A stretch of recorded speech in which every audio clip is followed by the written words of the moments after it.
Syederalun viral di media sosial. Kabar membanggakan datang dari salah satu pelajar asal Solo, Jawa Tengah yang diterima di 10 universitas di luar negeri. Pelajar ini bernama Riora Ashifa Ramadina yang merupakan siswi kelas 12 SMA Pradita Dirgantara atau SMA PD. Kabar Riora diterima di 10 universitas luar negeri ini menjadi viral di media sosial usai diunggah oleh akun Volkatif.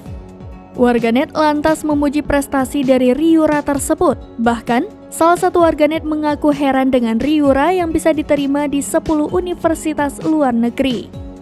Riora diketahui sudah diterima di program studi Program Aerospace Engineering Monash University. Selain itu, ia juga diterima di Aeronautical Engineering University of Sydney dan Aerospace Science Engineering University of California, Davis. Riora juga diterima di program Mechanical Engineering in the University of Western Australia, University of Toronto, dan Queensland University. Di University of Toronto, Riora tercatat diterima di program Studies in Mathematical and Physical Science dan Co-op Mathematics di University of Toronto, Kampus Scarborough. Diketahui, 5 program studi diantaranya kategori honors, yakni di Monash University, the University of Queensland, UNSW Sydney, the University of Sydney, dan the University of Western of Australia.